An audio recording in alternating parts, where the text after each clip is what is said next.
I always believe that every complicated thing or any concept or any topic can always be understood in a simple language, in a simple term. It only requires little efforts, little creativity, and with this creativity, you can understand that thing very easily. मतलब आपको ज़्यादा कुछ करने की ज़रूरत नहीं रहती, बस आप थोड़ा एक बार उसको अच्छे तरीके से समझ लो, आपको चीज़ें बिल्कुल आसान लगने लगती हैं। For example, me being a student of law or a practitioner lawyer, sometimes find very difficult that how we should understand certain laws, because to understand law it's not easy. So I always try to find out कि मैं क्या कर सकता हूँ इन law को समझने के लिए. So the thing which I have learned throughout, that if I want to know the nitty-gritty of a law or instructions passed by the legislation, or let's say passed by the judges, I think the bestest way to understand it is that to go through the reasoning, to penetrate the very reasoning on which the entire law stands. And once you understand that reasoning, the entire concept is all understood. और फिर उसके बाद किसी भी तरीके की आपको example की ज़रूरत नहीं होती. For example, I happened to read one judgment, and that judgment was of around 100 to 150 pages. और उस judgment का नाम है Joseph Sign judgment. Is a famous and a landmark judgment because this is the same judgment which decriminalized adultery, 497, the old law, IPC. अब यहाँ पर जो Joseph sign ने डिक्रिमिनलाइज किया था इस पर्टिकुलर एडल्ट्री एक्ट को, for me it was difficult, and for many students, for many people it was difficult then, but when we read what adult the reasoning behind it, then it became so easy. अब reasoning में क्या पता है कि इस particular society में, समाज में, स्पेसिफिकली इंडियन सोसाइटी में, women had been treated as subordinate subjects to male. The word chattel is used, and it is used conspicuously in many parts in the paragraphs of this judgment. और इसका use करने का सबसे बड़ा कारण बस एक ये था कि ये दिखाना कि महिलाएं, औरतें कहीं ना कहीं पुरुषों के लिए एक उनकी प्रॉपर्टी के समान है.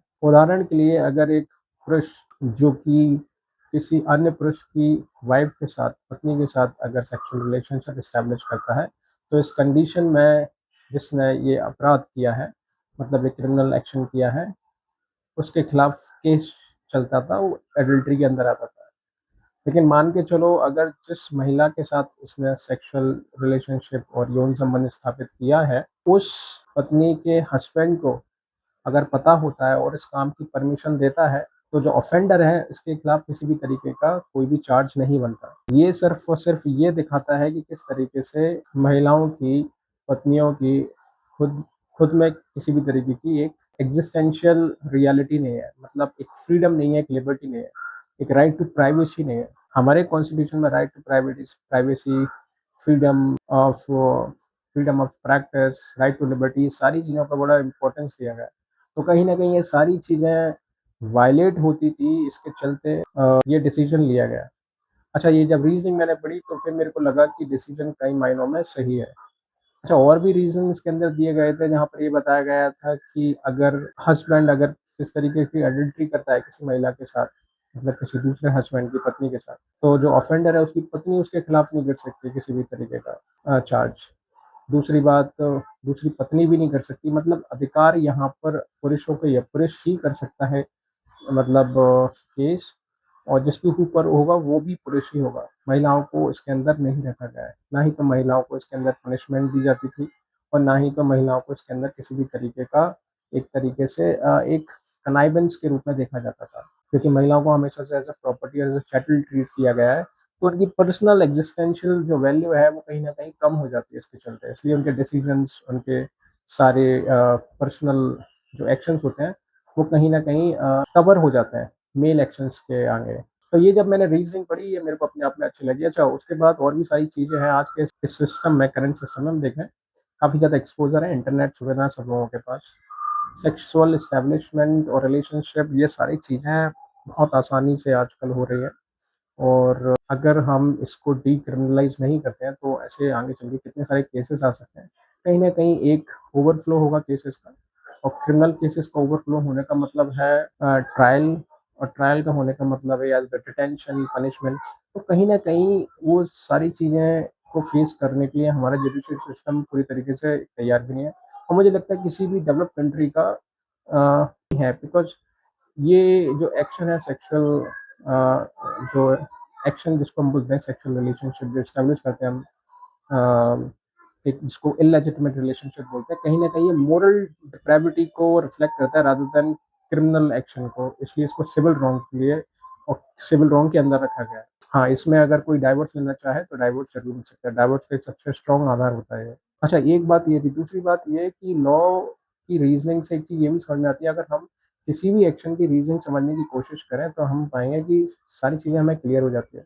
अगर आप इतिहास के कुछ बहुत सारे ऐसे इंसिडेंट्स हैं जिनके बेस पे आज बहुत सारी पॉलिटिक्स हमारी रन करती है। अगर आप उसके कहीं न कहीं अगर रीज़निंग को समझें, तो आप ये भी बहुत अच्छे से समझ पाएँगे, जिस तरीके से आप कानून समझ पाते हैं। हाल ही में मैंने रोमिला थापर की, जो रोमिला थापर है, उनकी एक स्टोरी है ना, उनकी किताब पढ़ने का मौका मिला। उनका उस किताब का नाम था द पास्ट एज़ प्रेज़ेंट।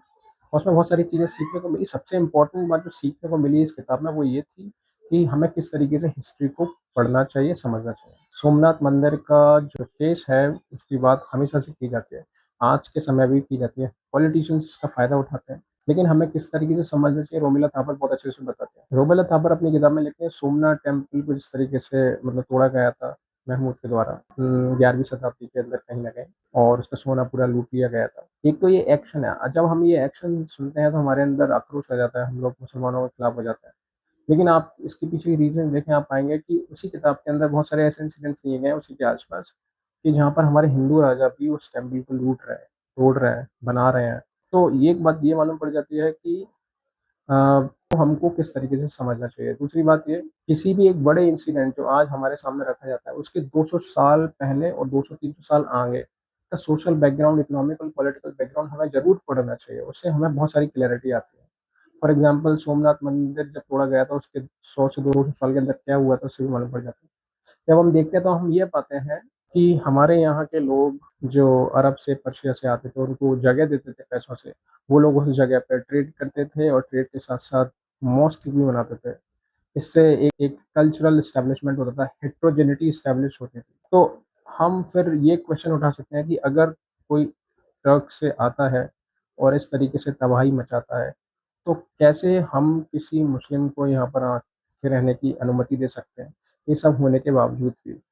ये सारे साधारण से क्वेश्चन हैं जो हमें उठाने चाहिए। इससे एक चीज़ ज़रूर मालूम पड़ती है कि हाँ, कि ये केसेस ज़रूर हुए हैं, लेकिन हमें ये भी मालूम पड़नी चाहिए कि उन केसेस के पीछे की रीज़निंग क्या थी। तो अगर कोई बाहर से आता था उस दौरान, तो क्या स्पेसिफ़िकली हिंदुओं को टारगेट करता था? तो उस किताब में ये भी बताया गया कि शिया मुस्लिमों को भी जो मज़ार वग़ैरह होती थी, जो मॉस्क वग़ैरह होती थी, उसको भी तोड़ा जाता था। तो ये जो सारी चीज़ें हैं, ये अपने आप में एक हिस्ट्री को भी क्लियर करते हैं, और ये रीज़निंग है जो हमें कहीं न कहीं बहुत सारी चीज़ें समझने में मदद करती है। तो रीज़निंग इज़ वेरी इम्पोर्टेंट। आप एक बार रीज़निंग पढ़ें, उसके बाद एक्शन को समझने की कोशिश करें। अगर आप एक्शन को होते हुए देखते हैं, तो कहीं न कहीं आप बहुत बड़ी गलती कर रहे हैं। उदाहरण के लिए, अगर आप किसी का मर्डर करते हुए देखते हैं, तो वो एक्शन अपने आप में बड़ा भयभीत करने वाला है, जिसको आप एक्सेप्ट नहीं कर सकते। लेकिन आपके अंदर ये भी होगा उस क्रिमिनल के खिलाफ कि किस तरीके से उसने उसको मारा है। आपके लिए वो इंसान जिसने उसको मारा है, वो कहीं न कहीं लोअर पोज़ीशन पे होगा। लेकिन जब आपको कभी मालूम पड़ता है कि जिसने मारा है उसके साथ अतीत में क्या हुआ था, उसके परिवार के साथ क्या हुआ था, तो एक रीज़निंग डेवलप होती है। जब आपको नज़रिया होता है उस केस को देखने का, जो क्रिमिनल है, जो ऑफेंडर है, उसके प्रति जो तुम्हारा देखने का नज़रिया होता है, वो भी बदल जाता है। तो reasoning is very important. Must read reasoning before you read the action, even if it is law or history. This is what I wanted to share. Till then, take care. Bye bye.